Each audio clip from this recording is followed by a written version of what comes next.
Okay, well, thank you all for coming. What I thought I would do is, I don't know if you, I'm sure you all have followed all these wildlife developments. So what I thought I'd do is just go through a few of the key points that are sort of prominent in our thinking on where we're going and what we're doing in this area.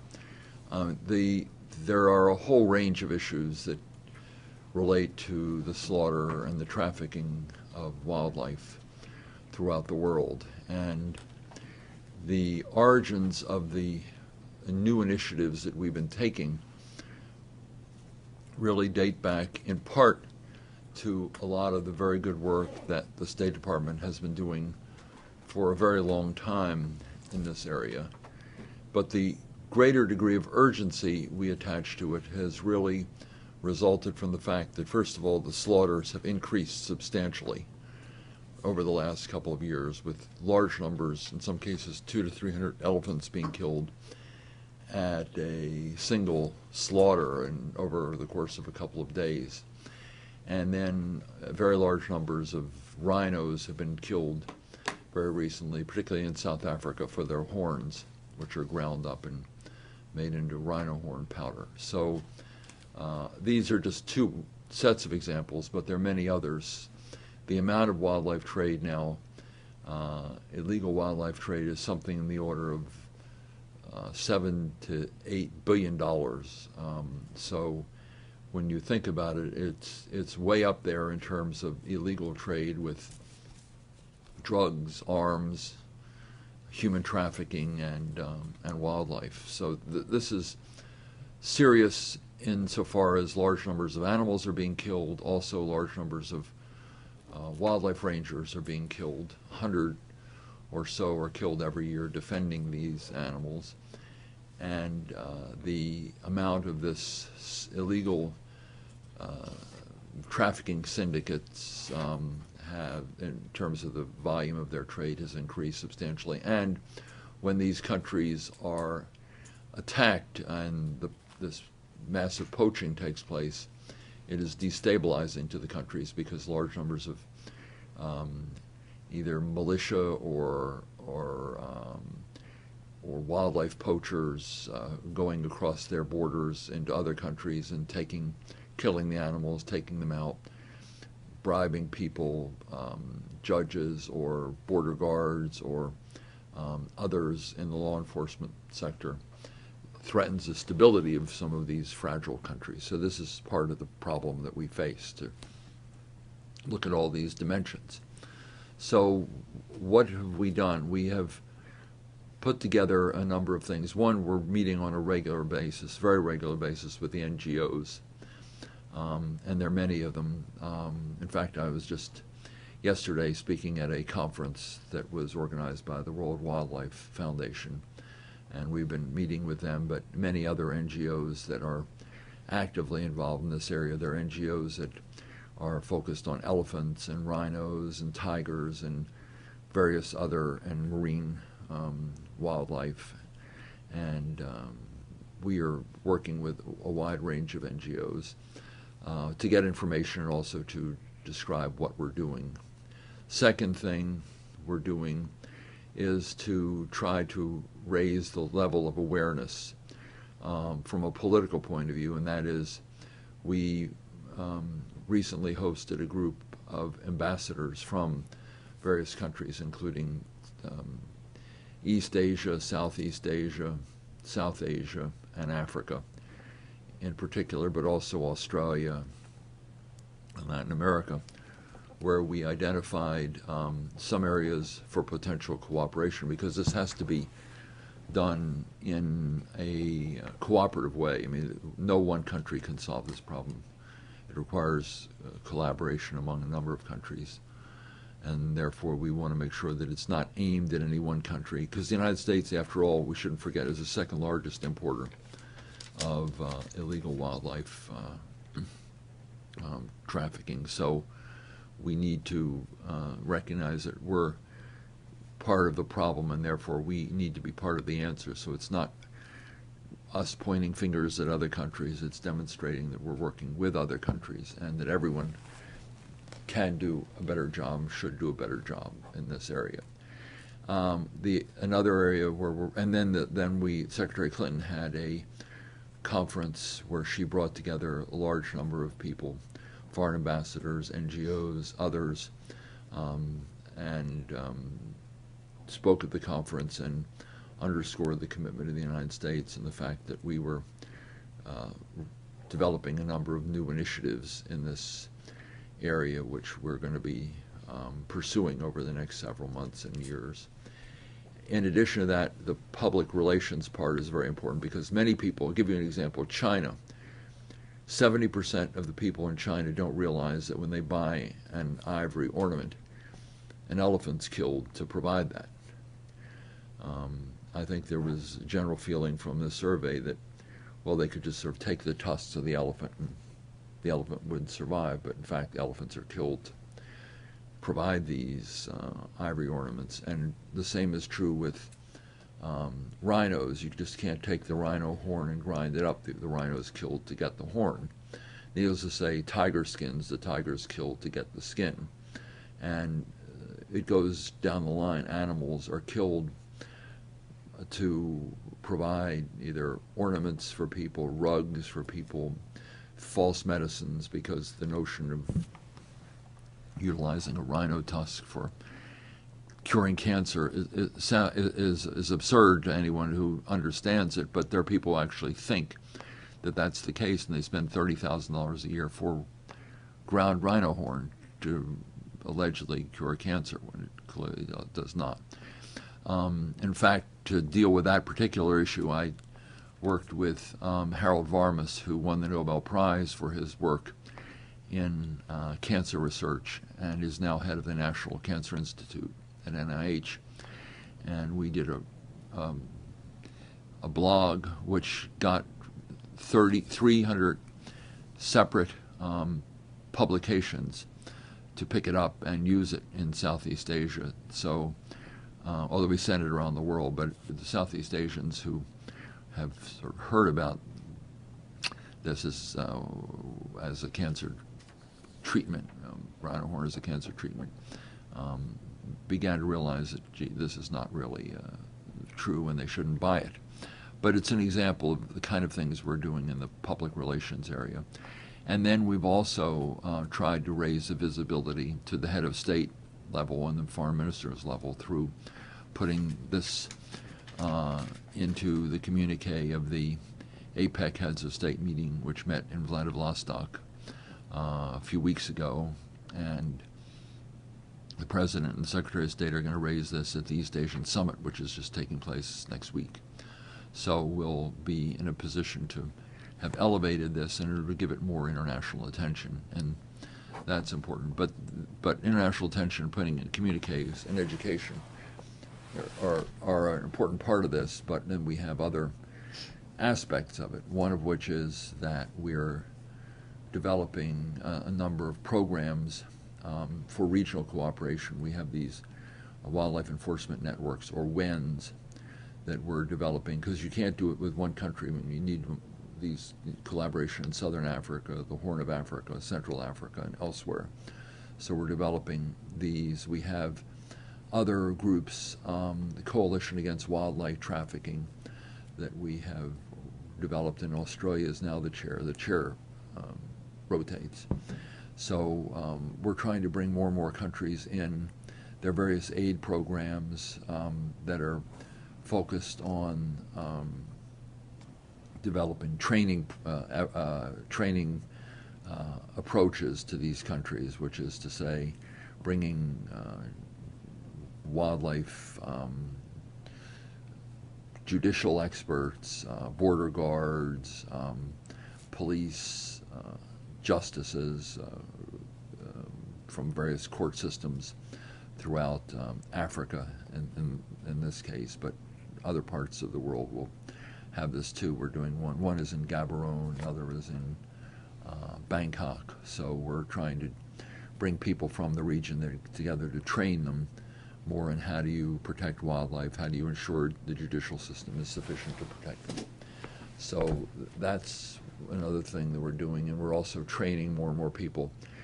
not just through these centers, but through various bilateral training programs. So we've got a whole range of things that we're doing and we're developing, and this is part of our strategy as well. And another thing we're doing is we need more intelligence on this because, as in the drug trade, a lot of the stuff is done sort of below the radar screen. And, how do these people get helicopters or AK-47s or other night goggles? These are not things you just get on the streets of a normal city, so particularly helicopters. So where do they get them? How do they transmit their money? How do they move the ivory or the tiger skins or other things that they get? How do they move them around? We want to have a really good intelligence look at this because that will help us, and it will help other countries because in many cases their intelligence are not adequate also. So this is something we're spending a lot of time on, and once we get our intelligence reports, we'll have a better idea how to go about this. So these are just a few examples of the kinds of things we're doing and why we're doing it. So happy to answer any questions. Great, we'll take questions now, but just please state your name and your news agency before your question, and we'll start with questions here in Washington. Okay. I have a question. I'm Fabienne Faure from Agence France Presse. The fight against trafficking is not new. No. How do you explain it's increasing? And could you be more specific? Could you give us some figures about the number of animals killed every day or every year, and which kind of animals? Sure. Very good question. One of the problems is just what you said in the first part of your question. It's increasing, and so the question is why.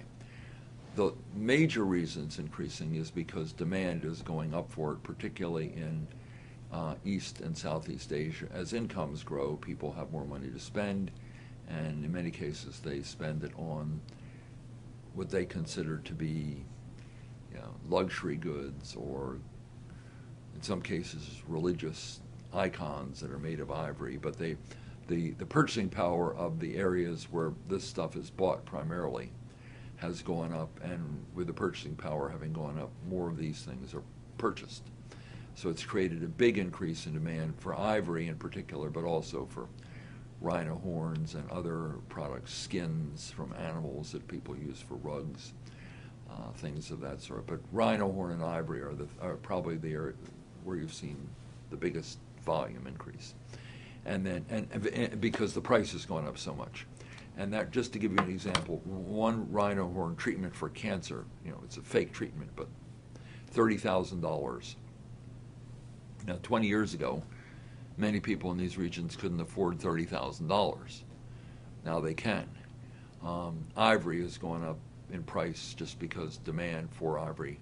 There was a really good article in the National Geographic on ivory trade, and one of the points they made was that just demand's gone up so much because people have more money to spend. So that's really the main reason. Sort of demand has created more supply, and of course, if you have more money and you're the poacher, you can buy off more people, you can afford weapons, you can create these devices for moving these things around that are expensive. You have to fly these things in some cases. So, but now with the price so high, you can do that.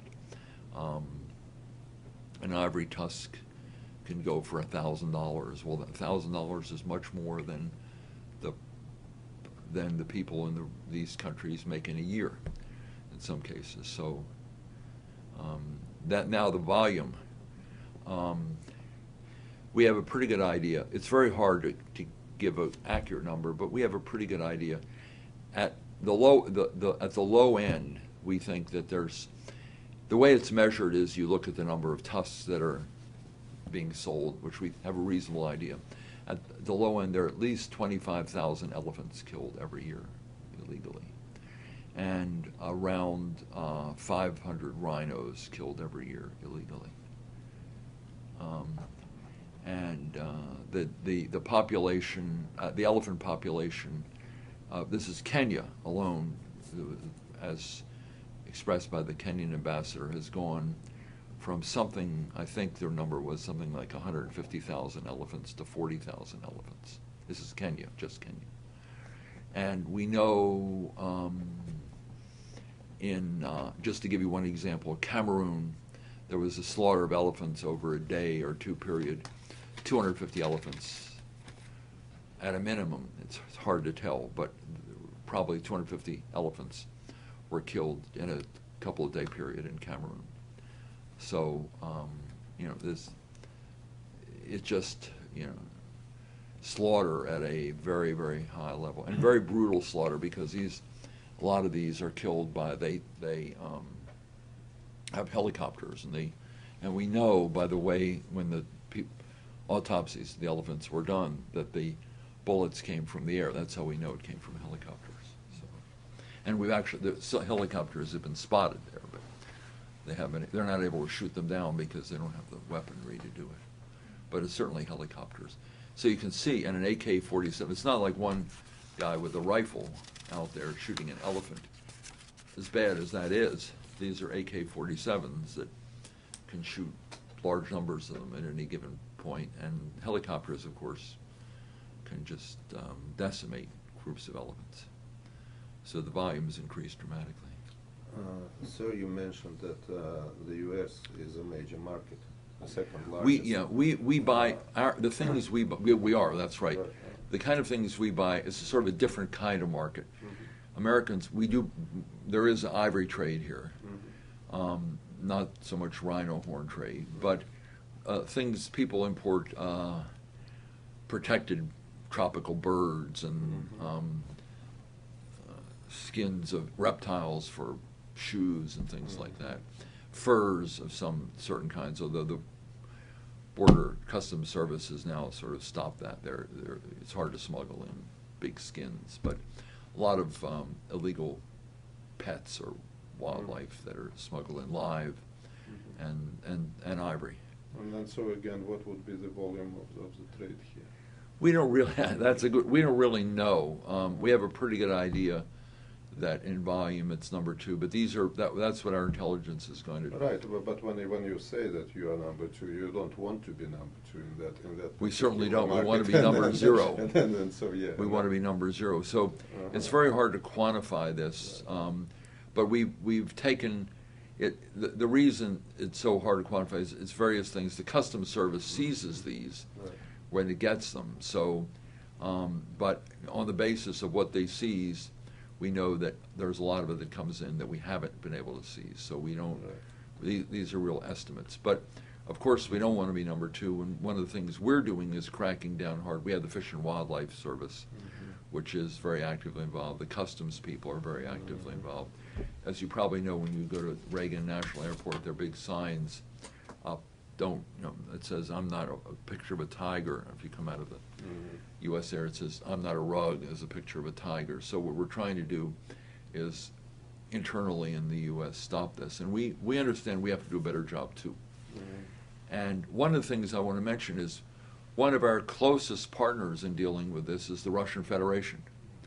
Really interesting, because we were able during the Vladivostok meeting to work very closely with Foreign Minister Lavrov and President Putin to ensure that there was very strong language put in the communique, because as you very well know, President Putin is a big protector of animal wildlife, and particularly tigers, but also these Amur leopards and snow leopards and various things that are in Siberia and the Russian Far East. So we consider this an area where we want to work very closely with the Russian Federation and as partners, because I think there's a very strong, President Putin is enthusiastic about wildlife protection, and we think the Russian Federation would be a great partner to work on this. So what project specifically? Okay, that's a good question. We have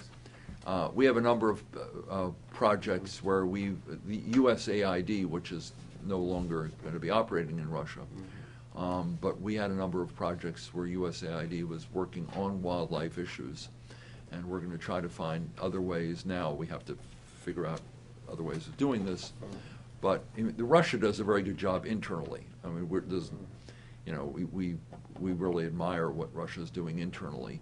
So, but we thought in the international area, we could work with Russia to strengthen these international organizations, CITES, which is the convention, CITES Convention International Against Wildlife, Convention on International Trade in Endangered Species, which Russia is a member of, as is China. So we want to work with them. And the number one market China. Is China. Yeah, that's what I assume. Who's number three, by the way? I don't know. Is it Vietnam? Could be. So somebody there. There's a number three. These are all murky numbers. Don't forget, because they're illegal trade, so we don't really know who is what. But these are best estimates. I don't think they're wrong. It's just that it's hard to quantify. But here's the interesting thing. Let's take China. We don't want to make it Africa versus China or us. This is not an issue where we see this as a confrontational or a divisional issue between us and China. We see this as an area where we can cooperate with China as we cooperate with the Russian Federation. Russia is not a big importer of this stuff because there's a lot of appreciation of wildlife in Russia, but in China there's a lot of protection of Chinese wildlife in China, pandas and many other animals. There are very stiff penalties for killing wildlife in China. China has not just pandas, but a lot of wildlife, particularly in western China and up toward the Russian border. There's a lot of animals, and bears and things like that, monkeys. So they protect them. And what we want to do is take that same spirit that the Chinese have in protecting their own wildlife and work with them to make sure that they don't import endangered species from the rest of the world. And in fact, I'm going to be in Beijing in a couple of weeks, a meeting with the Minister of Forestry. The Minister of Forestry is the ministry that runs their game parks. Here it's the Minister of Interior, but the Minister of Interior in most countries is not the same as our Minister of Interior. So that would be the idea. Your National Park Service wants to kill the deer here. Maybe you should capture all of them and bring them to Russia. I understand they want to introduce the species. Oh, really? Yeah. It's a good idea. Just take a moment and let our callers on the telephone know that if you'd like to ask a question, please press star and then 1 to join the question queue. We'll come back to you in just a few moments. Sir, if I may, after this, sure. I'd like to ask you about your meeting with Dvorkovich. Okay. Sorry. You're talking about cooperation. Is it illegal in the Chinese law to import a rhino horn? They're a member of CITES. Yes, it's illegal. So it's illegal because they're part of this international convention. So again, a lot of it is, it's illegal to import it here, but the problem is we all need to toughen up on import restrictions. In other words, tougher border enforcement and tougher enforcement of sales. A lot of people buy this here stuff over the internet. I mean, Carrie was just checking the internet today. You can find. Yeah, if you Google ivory, you can find sites that sell it, and that's part of the issue is that the antiques are legal, and so you can still find quote unquote legal sales, but there's also illegal. Yeah, you can buy antiques. I mean, antique ivory is considered okay, but people hide behind the antique provision to buy, things that they put on their shelves. So, I mean, the objective, I think, in the end, is just stop all sales of ivory, and because it's so easy for you to say, "Gee, I didn't know. I thought it was antique." Well, you can pretty well tell antique ivory, but if you're an expert, but the average person doesn't know, so they go on the web They look. Someone says antique, that could be shot a month ago. So that's part of the dilemma. But the rhino horn powder can That's be totally illegal. Yes, but they can be bought on markets in China. Totally, absolutely right. Open, it's not internet. You have just to. Vous avez raison. Yes, it's true. So what do they say? Well, that's one of the things I want to talk to them about. Stuff. And here's the problem in China. I don't think the government has any desire for people to buy rhino horn. I mean, they have an interest in the health of their people just as we have an interest in the health of our people. But it's become, part of what people regard as traditional Chinese medicine.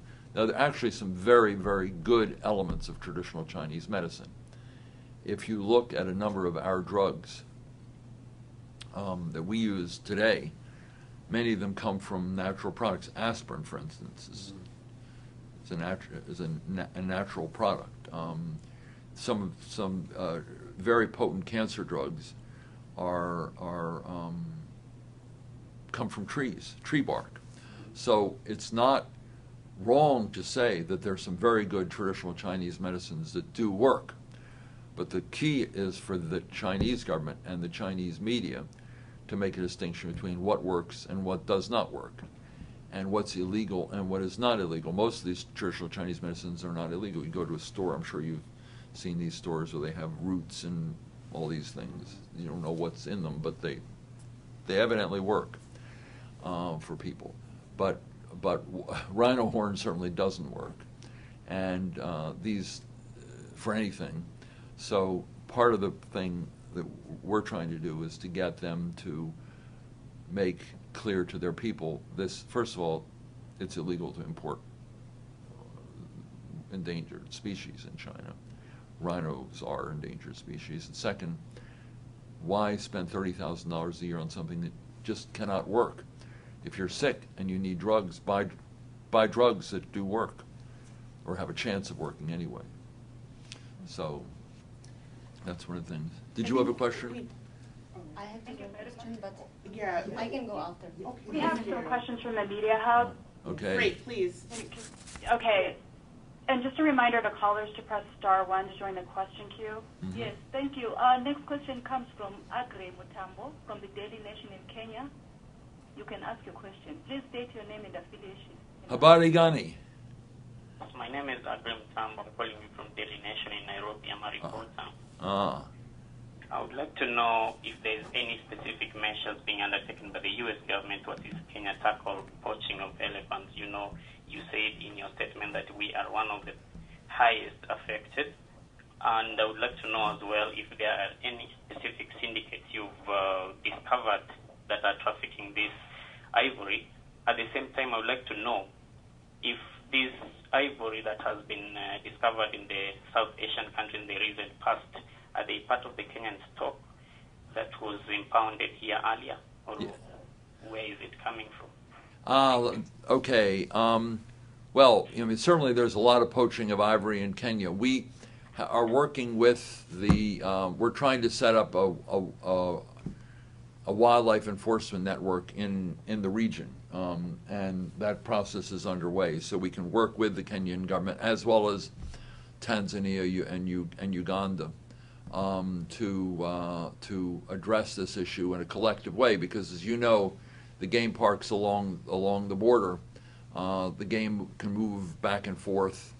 So it needs to be regional. So what we're trying to do is work with the Kenyan authorities. We have programs in Kenya to work with the regional wildlife authorities on poaching. And I lived in Kenya and Tanzania for a year, so I know I'm very familiar with the wildlife issues there, and we're definitely going to be working with the governments of both countries.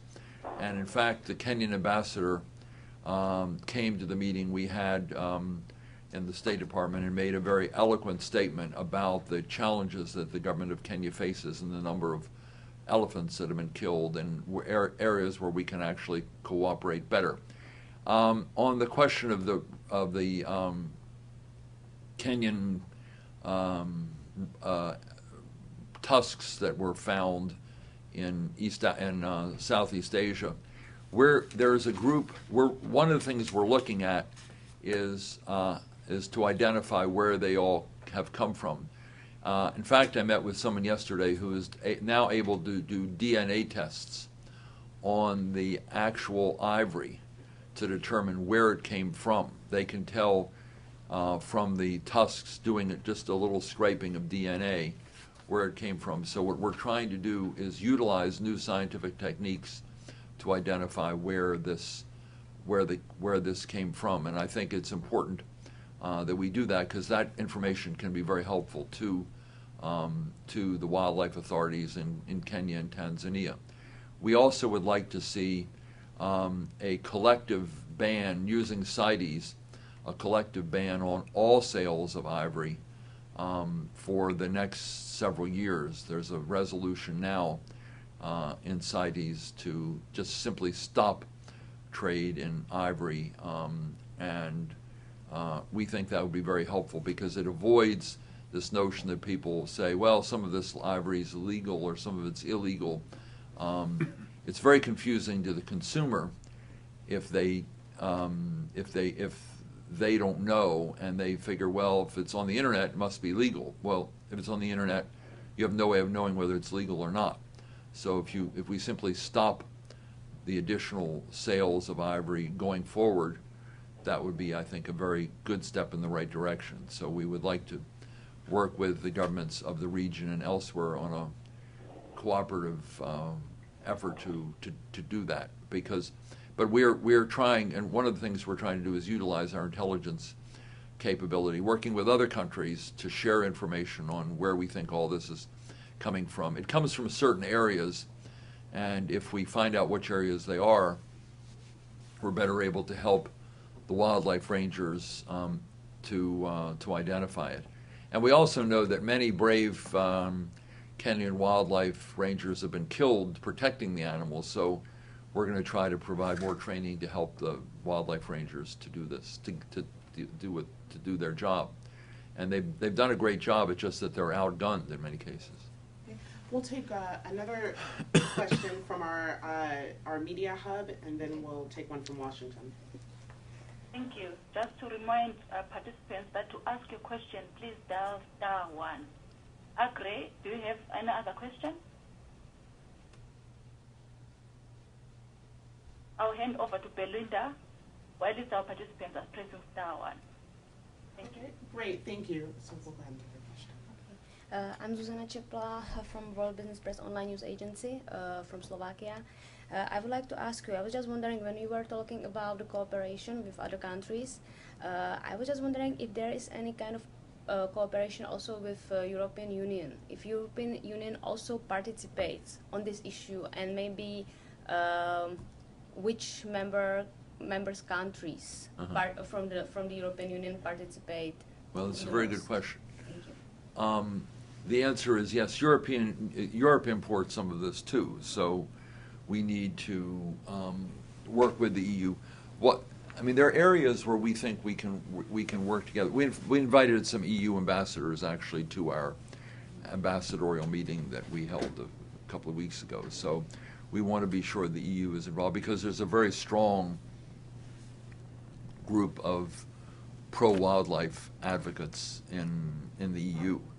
So we're trying to figure out how to work with the EU. What we want to do, there are certain areas that we think a lot of countries could work on together, including the EU. One is to get all of the airlines, our airlines, starting with our airlines, but others, to agree not to ship illegally trafficked, illegally slaughtered wildlife, either the products or the animals themselves. It's illegal to do that for a country that's signed on to the CITES Convention, but if you can reemphasize that and get all the airlines to adopt best practices, and that is to be very vigilant about what they ship. And then the shipping lines, there are a few major shipping lines, if we could get them to do the same thing and be more vigilant. I actually think the advantage of that is it's great branding for them to say, we're strong advocates of wildlife protection. So, what we're also trying to do is get younger people to utilize social networking.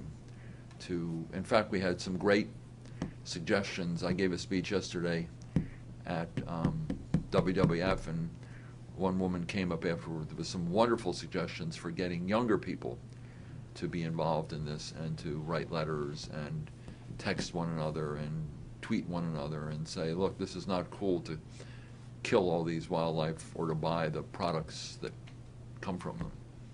So we're going to do that, and we think we think of young Americans, young Europeans, young Chinese. This is a great opportunity for them to really be part of the answer, and they want to be, I think.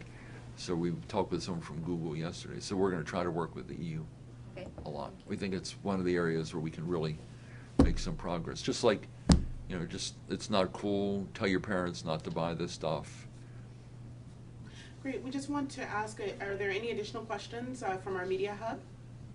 Yes. Our next question comes from Jason Strasio from AP. Please state your name and affiliation and ask your question. I think she got it right. My name is Jason from AP.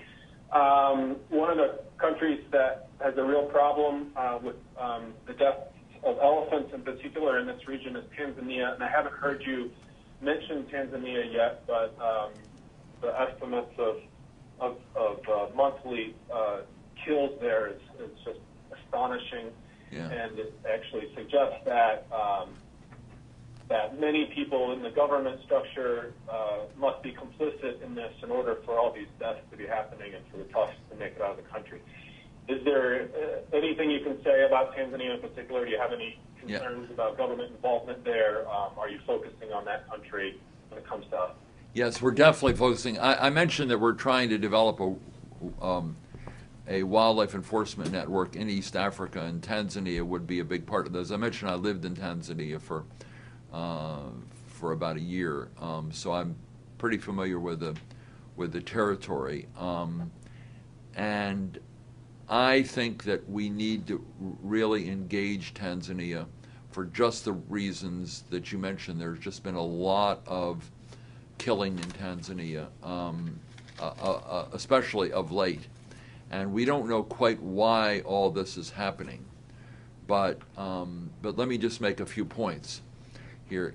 Having lived there, the killing to me is especially tragic.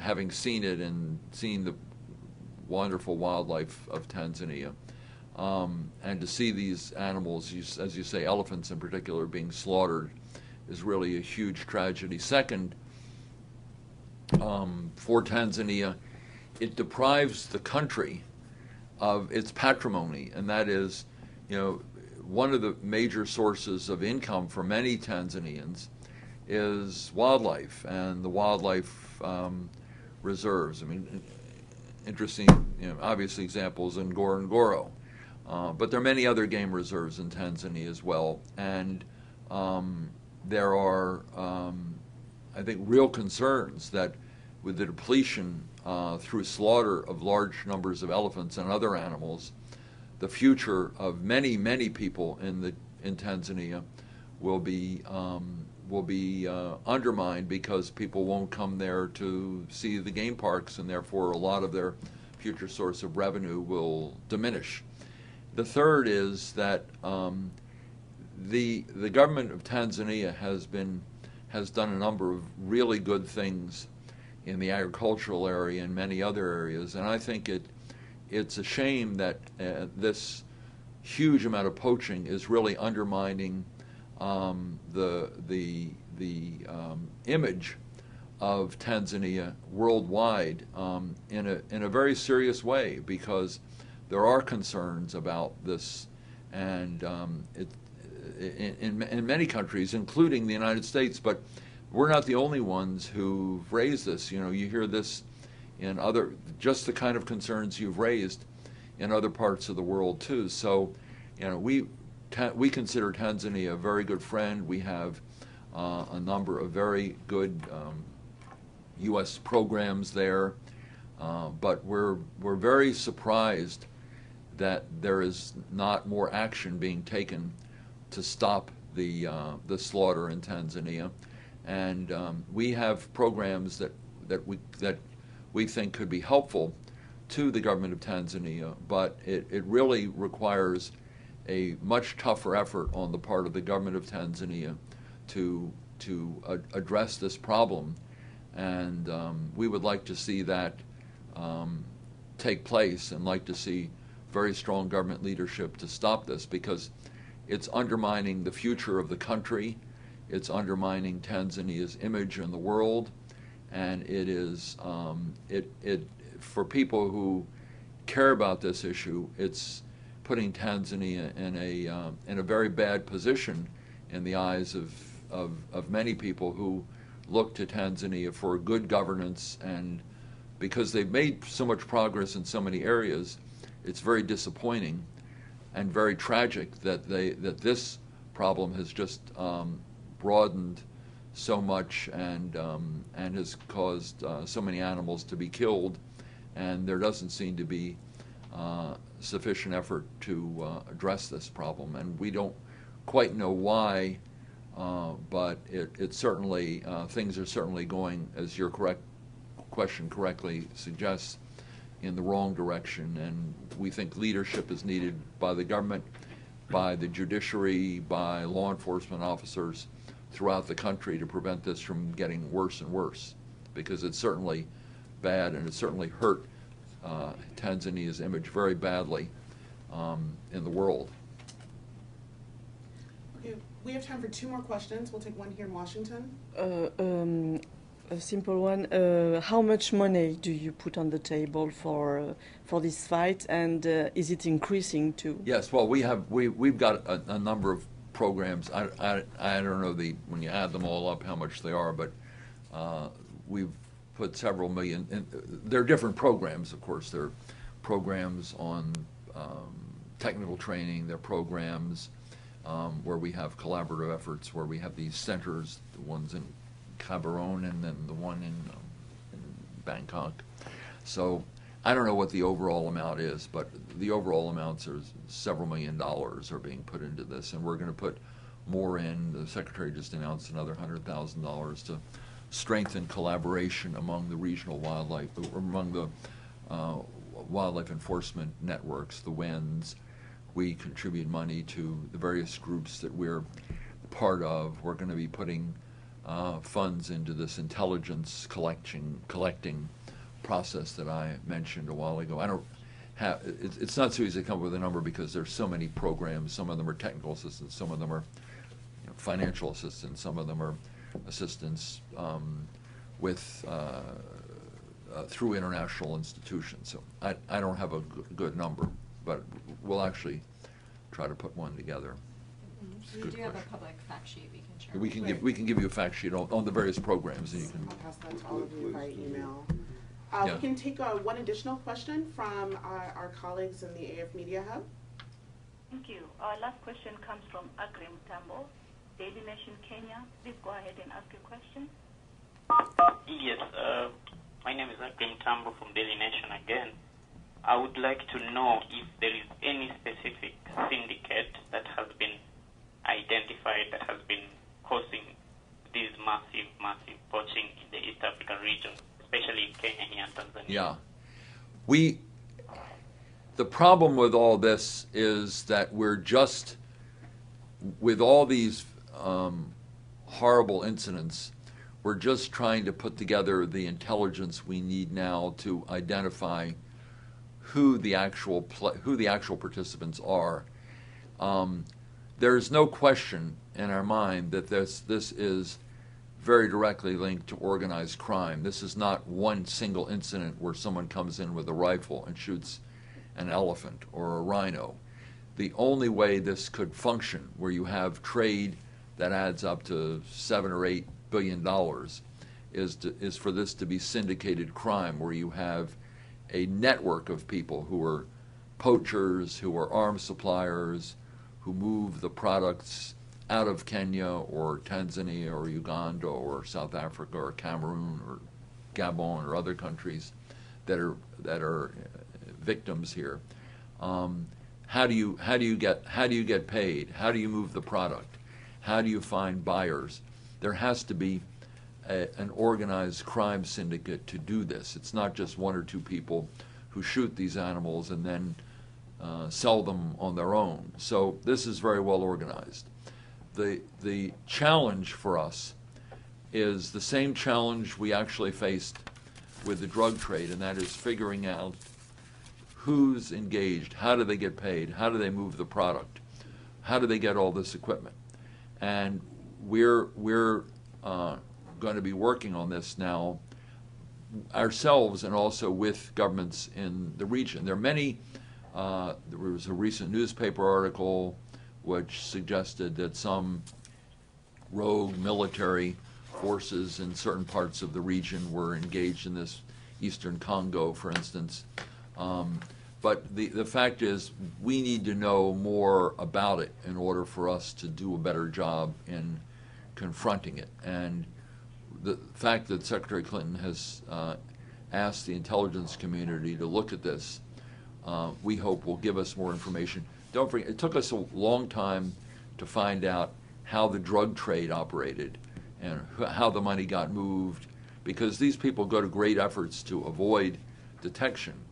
They go to great efforts to avoid customs officials intercepting the goods they sell. So we need to have a lot more information on this in order to really go after it. But that's our goal: is to recognize that there's a huge volume of trade here, a lot of money, and how do these crime syndicates work, and how are they connected?